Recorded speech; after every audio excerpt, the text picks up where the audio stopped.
राम जय सीताराम सीताराम सीताराम जय सीताराम जय सीताराम सीताराम सीताराम जय सीताराम जय सीताराम सीताराम सीताराम जय सीताराम।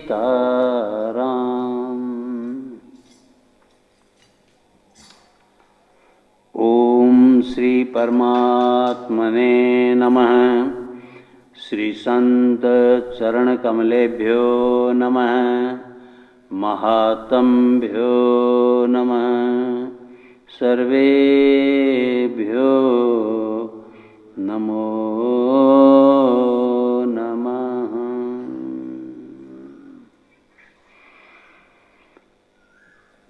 ब्रह्मलीन परम श्रद्धेय स्वामी जी श्री राम सुखदास जी महाराज कह रहे हैं जड़ विभाग और चेतन विभाग के बारे में कि काम क्रोध लोभ आदि सब दोष जड़ विभाग में है। अभी इन दिनों में ये जड़ विभाग और चेतन विभाग का खूब विस्तृत विवेचन हो रहा है, खुलासा हो रहा है कि जब तक जीव जड़ विभाग को अपना मानता रहेगा या उसमें आकर्षित होगा या उसमें आसक्ति रखेगा, उससे मोहित होगा, तब तक उसका कल्याण नहीं हो सकता। यानी सांसारिक अपने आप को समझते रहने से जीव का कल्याण नहीं होगा। वह चाहता है कि मैं सांसारिक भी बना रहूं और परमात्मा को भी प्राप्त कर लूं, ऐसा हो नहीं सकता। इसलिए स्वामी जी कह रहे हैं कि पहली बात तो यह है कि आपको अपनी अहमता बदलनी होगी कि मैं सांसारिक नहीं हूं बल्कि मैं साधक हूं। जैसे अभी आपने रामचरितमानस में पढ़ा है, उसमें कहते हैं कि ये देह धरने का, शरीर धारण करने का उद्देश्य यही है कि परमात्मा की प्राप्ति हो जाए, भगवान के चरणों में प्रीति हो जाए। सोई गुणज्ञ सोई बड़ भागी, जो रघुबीर चरण अनुरागी। वही गुणज्ञ है, वही बड़ भागी है जिसका भगवान के चरणों में प्रेम है। सुग्रीव कहते हैं कि देह धरने का उद्देश्य यही है कि भगवान की प्राप्ति की जाए या भगवान के चरणों में हमारा प्रेम हो। अब हमारा उद्देश्य देह धरने का कुछ और ही हो जाता है। यानी हम देह धर करके संसार के सुखों में और भोग और संग्रह में लग जाते हैं, तो हमारा रास्ता ही अलग हो गया। भगवान कैसे मिलेंगे? भगवान को तो हमने पीठ दे दी एक तरह से। इसलिए सत्संग करते हुए भी हमारा कल्याण नहीं होता। कई कहते हैं कि हम तो बहुत स्वाध्याय करते हैं, रोजाना स्वाध्याय करते हैं, हमने ये पढ़ लिया, हमने वो पढ़ लिया। बात ठीक है, संतों का साथ भी किया। संतों के साथ अमेरिका कोई कहता है घूम आए, कोई कहता है वहां घूम आए, यहां घूम आए ना, लेकिन उसके बावजूद भी हमारा कल्याण नहीं होता है। कारण क्या? कारण यही है कि हम संसार का जो भोग है, संसार का जो सुख है और संग्रह है, उसको छोड़ नहीं पाते हैं। और वह छोड़ने से प्रगति नहीं होती है हमारी। इसलिए स्वामी जी कहते हैं कि भगवत प्राप्ति तो अति सहज है, लेकिन आपको अहमता बदलनी पड़ेगी। मैं सांसारिक हूँ, शरीर मेरा है, मुझे शरीर का सुख भोगना है, संसार का सुख भोगना। अगर ये बात रही तो चाहे कितने भी जन्म ले लेंगे, हमारा कल्याण नहीं हो पाएगा। और अगर ये मान लेते हो कि जड़ विभाग हमारा है ही नहीं, जड़ विभाग जड़ता का विभाग है, जो हमारी कामनाओं की सृष्टि है, उन कामनाओं से अगर हम निवृत्ति ले लेते हैं तो हमारा काम हो जाता है। समस्त कामनाओं को छोड़ करके, है ना। अभी आपने पढ़ा तो उसमें क्या आया कि तजी माया से ये परलोका, मिटई सकल भव संभव शोका, देह धरे कर यह फलु भाई, भजिए राम सब काम बिहाई, सोई गुणज्ञ सोई बड़ भागी, जो रघुवीर चरण अनुरागी। कि माया यानी विषयों की ममता और आसक्ति को छोड़कर परलोक का सेवन यानी भगवान के दिव्य धाम की प्राप्ति के लिए भगवत सेवा रूपी जो साधन है वह करना चाहिए, जिससे भव यानी जन्म मरण से उत्पन्न सारे शोक मिट जाएं। हे भाई, सुग्रीव कहते हैं किनको? अंगद है, नल है, हनुमान है, जाम्बवान है, इनको कहते हैं। जब उनको दक्षिण दिशा की ओर भेज रहे हैं उस समय भगवान प्रभु भी बैठे हैं वहीं पर, प्रभु राम भी वहीं बैठे हैं, तभी तो मुद्रिका देते हैं हनुमान जी महाराज को। तो हे भाई, देह धारण करने का यही फल है कि सब कामों, और कामों की जो परिभाषा दी है भाई जी श्री हनुमान प्रसाद जी पोदार ने, माने कामनाओं, सब कामनाओं को छोड़कर, कामों को छोड़कर नहीं, काम करते हुए करते रहो, लेकिन जो कामनाएं हैं उनको छोड़कर श्री राम जी का ही भजन किया जाए। तो जब तक हमारी सांसारिक कामनाएं बनी हुई हैं तब तक हमारी प्रगति पारमार्थिक मार्ग पर नहीं हो सकती।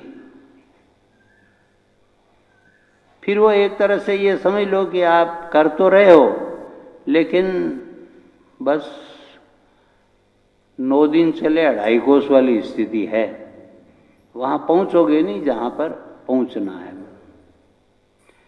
तो स्वामी जी इसीलिए कह रहे हैं, इसीलिए अपने को मार्ग कठिन लगता है, भगवान का मार्ग इसीलिए कठिन लगता है कि हमारा दृढ़ निश्चय नहीं हो पाता है, हमारा एक उद्देश्य नहीं बन पाता है कि परमात्मा की प्राप्ति के लिए ही यह मनुष्य शरीर मिला है, संसार के भोगों को भोगने के लिए नहीं। संसार के भोग तो किसी भी योनि में मनुष्य को, जीव को, जंतु को मिल जाते हैं, लेकिन परमात्मा की प्राप्ति तो इसी मनुष्य जन्म में ही हो सकती है। तो इसका महत्व हम समझेंगे या इसकी एक ये मानेंगे कि ये इसमें ही मनुष्य अपना उद्धार कर सकता है, तभी काम होगा। इसका महत्व समझेंगे ना, इसको सत्ता देंगे, महत्ता देंगे कि ये बड़ा अनमोल है मानुष जन्म। स्वामी जी कह रहे हैं कि काम, क्रोध, लोभ आदि सब दोष जड़ विभाग में है, चेतन विभाग में किंचिन मात्र भी दोष नहीं है। वह ज्यों का त्यों है, एकदम स्फटिक जल की तरह है। गीता में कहा है शरीरस्थोपि कौन्तेय न करोति न लिप्यते, 13वें अध्याय का 31वां श्लोक है कि निर्गुण होकर के भी ये गुणहीन है, या गुण में होकर के भी जो गुणों से अतीत है, शरीर में स्थित होते हुए भी न कुछ करता है न लिप्त होता है। आत्मा के बारे में कहा गया है, परमात्मा के स्वरूप के बारे में। ये शरीर में रहता हुआ भी न करता है और न लिप्त होता है, लेकिन रहता है, हमारे संपूर्ण अस्तित्व का आधार है, सर्वव्यापी है, लेकिन कुछ भी करता और लिप्त नहीं होता। तो कर्ता कौन है? कर्ता हम हुए जो इंद्रियों के साथ, मन के साथ, प्रकृति के साथ संबंध जोड़ते हैं, यानी संसार का सुख भोगना चाहते हैं, वो कर्ता हो गए। उद्देश्य को भूलकर, अपने उद्देश्य को भूल करके, क्योंकि अभी आपने गीता में पढ़ा है कि दूसरों के लिए कर्म करने से ही हमारा कल्याण होगा। हम अगर अपने लिए ही कर्म करते रहे तो कल्याण नहीं हो पाएगा। परस्परम भावयन्तस्य परमाप्स्यते जो कहा गया है ना, तो उसमें ये स्पष्ट किया गया तीसरे अध्याय में कि दूसरों के हित में अपना हित निहित है। दूसरों के कल्याण की दृष्टि से अब सब काम करेंगे तो हमारा कल्याण स्वतः ही हो जाएगा। अब होता है कि हमारी दृष्टि ये रहती है कि मैं अपने लिए ही कर्म कर रहा हूं, ऐसा भाव हो जाता है। समस्त सृष्टि के कल्याण के लिए नहीं होता है। ये जो यज्ञ बताया गया तीसरे अध्याय में, ये यज्ञ संपूर्ण सृष्टि के हित के लिए है। जो भी हम कर्म करते हैं वो सब, कोई भी व्यापारी कर रहा हो, किसान कर रहा हो, अधिकारी कर रहा हो, जो भी कर रहा हो, वह कर्म जो है वो सृष्टि के हित के लिए होना चाहिए, अपने स्वार्थ के लिए नहीं, अपनी स्वार्थ पूर्ति के लिए नहीं।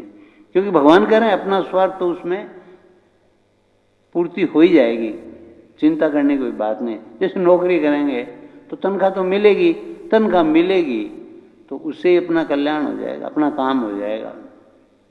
और संतोष नहीं होगा तो कितना भी भ्रष्टाचार कर लो फिर भी हमें शांति नहीं मिलेगी या कल्याण नहीं होगा, हमारी इच्छाओं की पूर्ति नहीं होगी।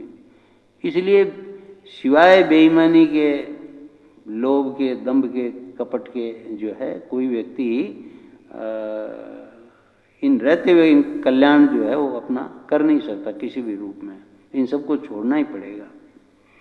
छोड़ करके प्रभु की शरण में होना होगा कि मैं जो कर रहा हूँ भगवान की पूजा समझ के कर रहा हूँ, भगवान की सेवा के लिए कर रहा हूँ, सबकी सेवा के लिए कर रहा हूँ और उसमें मेरा भी हित हो रहा है, क्योंकि हित करने वाले तो परमात्मा है। तो ये शरीर में रहता हुआ भी न करता और न लिप्त होता है। स्वयं शरीर में स्थित हो तो भी इसमें कर्तापन भोक्तापन नहीं है। स्वयं माने हम जीवात्मा शरीर में रहते हुए भी कर्तापन भोक्तापन इसमें वास्तव में नहीं है। जीवात्मा को इतनी खटपट करने की जरूरत नहीं है जितनी हम कर रहे हैं। बहुत ज्यादा खटपट कर रहे हैं, और जो जितनी ज्यादा खटपट कर रहा है वह उतना ही अधिक उलझ रहा है, उतना ही अधिक वो परमात्मा से दूर जा रहा है। अब ये बात समझ में आए या न आए, बात सत्य है। न किंचित भी चिंतित, जो कहा गया है कि शांत हो जाएं, चुप हो जाएं, है ना। जितना आवश्यक है उतना ही करें, उससे ज्यादा अगर करेंगे तो भले ही आप अपने आप को बड़ा समझ लें कि मेरा इतना बड़ा कुटुंब हो गया, इतना मेरे पास धन हो गया, इतने लोगों में मान, बड़ा ही सम्मान है, लेकिन वास्तव में परमात्मा से हम दूर होते जाएंगे। ये बहुत बड़ा नुकसान हो जाएगा। जो मनुष्य जन्म का उद्देश्य था वही खत्म हो जाएगा। हमको साधारण व्यक्ति या जो संतोषी व्यक्ति है वो अच्छा नहीं लगता है। हमको लगता है ये तो ऐसे ही है, लल्लू पल्लू ही है, इसको हम क्या समझते हैं। पंडित जी आते हैं दुकान में, ताली लाके चले जाते हैं, बेचारों को तनख्वाह बंधी हुई है, और मालिक इतना भी नहीं है कि भी अपने हाथ से अगरबत्ती कर दे, अपने हाथ से भगवान का नाम ले ले, मतलब उसके लिए भी पंडित जी चाहिए, है। और पंडित जी आते हैं तो कस्टमरों से बातें हो रही है और हो रही है, पंडित जी तो अपना आए करके चले गए। ऐसे भाड़े से काम कराते हैं। स्वयं जो है हम मन से काम नहीं करते हैं। इससे ये सिद्ध हुआ कि परमात्मा का अंश वैसा का वैसा अविनाशी चेतन अमल और सहज सुख राशि है। जानो तो भी वैसा ही है, नहीं जानो तो भी वैसा ही है, मानो तो भी वैसा ही है, नहीं मानो तो भी वैसा ही है।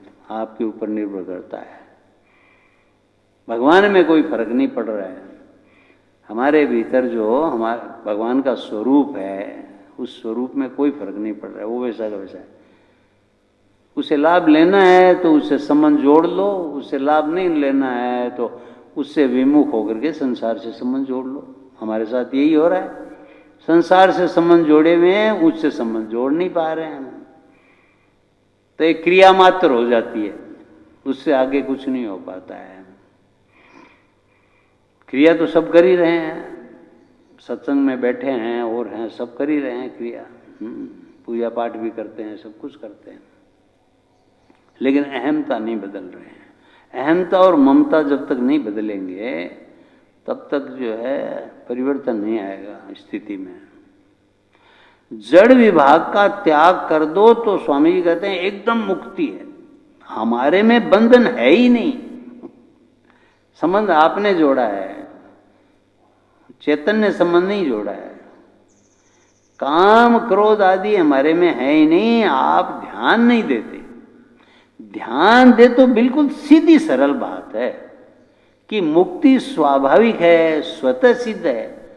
आप उलझते जाते हो, इसलिए वो दूर होती जाती है। जितने उलझते जाते हो, बड़े होते हो, उतने ही उलझते जाते हो। इसमें कोई बाधा नहीं है, स्वतः सिद्ध है। कितनी ऊंची, कितनी श्रेष्ठ बात है, इसकी महिमा कोई कह नहीं सकता। स्वयं में विकार कभी आता ही नहीं, आ सकता ही नहीं। इसमें कर्तृत्व भोक्तृत्व यानी कर्तापन और भोक्तापन है ही नहीं, ये एकदम निर्मल है। अब स्वामी जी कह रहे हैं कि ये नई बात है, बड़ी अलौकिक विचित्र बात है, ऐसी बात सुनने को भी नहीं मिलती। ये जो तत्व ज्ञान मुझे हुआ है, स्वामी जी कह रहे हैं, ये तत्व ज्ञान जो है वो बड़ा अलौकिक है, विलक्षण है। ये अगर आपको हो जाए तो कल्याण हो जाए। कठोपनिषद की एक श्लोक की पंक्ति दी है, श्रवणायापि बहुभीर्यो न लभ्य। श्रवणायापि बहुभीर्यो न लभ्य, कि ऐसी बात सुनने को भी नहीं मिलती। मतलब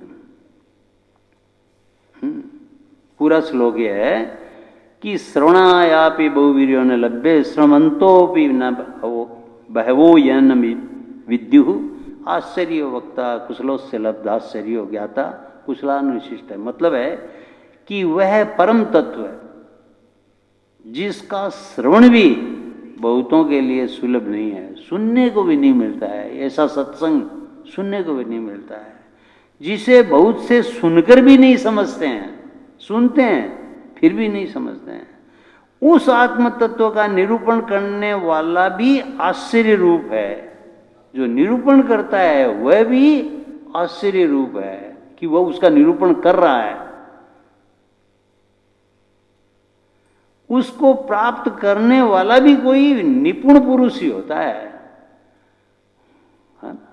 चाहे वो वक्ता हो, कह रहा हो, लेकिन उसको प्राप्त करने वाला भी निपुण पुरुष ही होगा, बात को गंभीरता से लेगा तो होगा। तथा कुशल आचार्य द्वारा उपदेश किया हुआ ज्ञाता भी आश्चर्य रूप है। मतलब जो जान लेता है इस बात को वह भी आश्चर्य रूप है। देखो ये बात जो है गीता के दूसरे अध्याय के 29वें श्लोक में भी आई है। दूसरे अध्याय के 29वें श्लोक में आई है, आश्चर्यवत् पश्यते कश्चिदेन माश्चर्यवद् वदति तथैव चान्यः आश्चर्यवच्चेनमन्यः शृणोति श्रुत्वाप्येनं वेदन चैव कश्चित्। अर्थ क्या है कि कोई इस शरीरी को यानी आत्मा को, भगवत स्वरूप को आश्चर्य की तरह देखता है, अनुभव करता है, वैसे ही दूसरा कोई इसका आश्चर्य की तरह वर्णन करता है, तथा अन्य कोई इसको आश्चर्य की तरह सुनता है, और इसको सुनकर भी कोई नहीं जानता। अर्थात ये बड़ा दुर्विज्ञेय है। ये शरीरी, स्वामी जी ने व्याख्या की है, यह आत्मा इतना विलक्षण है कि इसका अनुभव भी आश्चर्यजनक होता है, वर्णन भी आश्चर्यजनक होता है, इसका वर्णन सुनना भी आश्चर्यजनक होता है।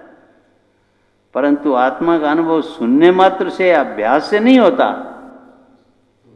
ध्यान देना बात को कि सुनने से, अभ्यास से नहीं होगा, बल्कि स्वीकार करने से होगा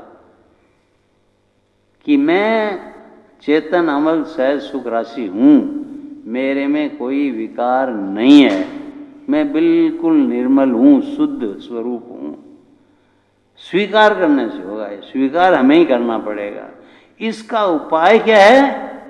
चुप होना, शांत होना, कुछ नहीं करना कुछ नहीं करना। जो करना वो दूसरों के हित के लिए करना,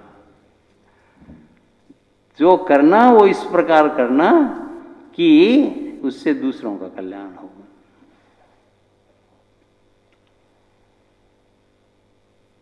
काम वही करना है जो हम कर रहे हैं, खाली दृष्टि बदलनी है। काम को बदलने की आवश्यकता नहीं है। व्यापारी है तो व्यापार करे, किसान किसान का काम करे, प्रोफेसर है, वकील है, और है, राजनेता है, अधिकारी है, जो भी हैं अपना अपना काम करें, लेकिन दृष्टि ये रहे कि सबका हित कैसे हो। तो ये जो बात है, ये बात स्वामी जी कह रहे हैं, बड़ी विचित्र बात है जो मुझे मिली है। ये आपको सब जगह सुनने को नहीं मिलेगी, प्रत्येक सत्संग में ये बात नहीं मिलेगी। इससे बढ़कर विद्या कोई है नहीं, हुई नहीं, होगी नहीं, होनी संभव ही नहीं है। अब इसको जो समझना चाहे वह समझ सकता है। पढ़ा लिखा बिल्कुल नहीं हो, एक अक्षर का भी ज्ञान नहीं हो, वह भी इसे समझ सकता है। किसी वर्ण का हो, किसी आश्रम का हो, किसी देश का हो, किसी संप्रदाय का हो, हिंदू हो, मुसलमान हो, ईसाई हो, यहूदी हो, पारसी हो, सबके लिए बहुत बढ़िया बात है कि भगवान हमारे भीतर हैं और हम भगवान का स्वरूप हैं। हमारे में कोई विकार है ही नहीं। विकारों के साथ हम संबंध जोड़ते हैं, वो न जोड़े तो कोई मौज है। 84 लाख योनियां भोगने पर भी आप ज्यों के त्यों सच्चिदानंद स्वरूप हैं। सब जगह घूम के आ गए आप, लेकिन फिर भी आप वैसे के वैसे निर्विकार, निर्लेप हैं। मुक्ति स्वाभाविक है, स्वतः सिद्ध है, करना कुछ नहीं है। क्रिया और पदार्थ प्रकृति में है, सब विकार जड़ विभाग में, आप चेतन विभाग हो, ये प्रकृति के अंश हैं, आप परमात्मा के अंश हो, आप परमात्मा के अंश हो। इसे स्वीकार करना है, इसे मानना है, इसे अहमता बदलनी है कि मैं संसारी हूं, ये नहीं, बल्कि मैं साधक हूं, मैं परमात्मा का स्वरूप हूं। उसको जानना है मुझे, तो सिद्धता आ जाएगी। मेरे मन में ऐसी आती है, स्वामी जी कह रहे हैं, कि बालक भी, जवान भी, बूढ़े भी, भाई भी, बहन भी, सब जीवन मुक्त हो जाए। मुक्ति के समान सुगम कोई है ही नहीं। सुगम भी तब कहा जाए जब कुछ कठिनता हो। कठिन हो तब सुगम होता है ना, कि ये चीज कठिन है भाई, सरल समझा के कहिए। इसमें कठिनाई किंचन मात्र भी नहीं है, खाली आपकी, स्वामी जी कह रहे हैं, समझ की कमी है। आपकी समझ की कमी है कि आप बिल्कुल शुद्ध हो। आपको अशुद्ध होने की जरूरत नहीं है, लेकिन आप अशुद्ध होते हो। जैसे मान लो होली में हम खेलने के लिए जाएं और कीचड़ से खेल रहे हैं, तो हम अशुद्ध हो गए ना। नहीं खेलें तो हम शुद्ध ही हैं। रंग से खेलेंगे तो रंगीले होंगे, गुलाब के फूलों से खेलेंगे तो फूलों जैसे, मान लो फूलों से कोई और भी फर्क नहीं पड़ेगा, और अच्छे लगेंगे। तो कहने का तात्पर्य क्या है कि कीचड़ में हाथ हम देते हैं, कीचड़ में उतरते हम हैं, और उसके बाद फिर जो है हम कहते हैं कि ये जो है छूटते नहीं है। मतलब छोड़ने की जिम्मेदारी भी हमारे ऊपर है। जब चाहो तब छोड़ दो उसको। अपने स्वरूप को देखो तो छूट जाए सब चीज, उसी समय छूट जाएगी। लेकिन उनका सुख लेते रहेंगे, अटके रहेंगे, तब तो काम होगा नहीं।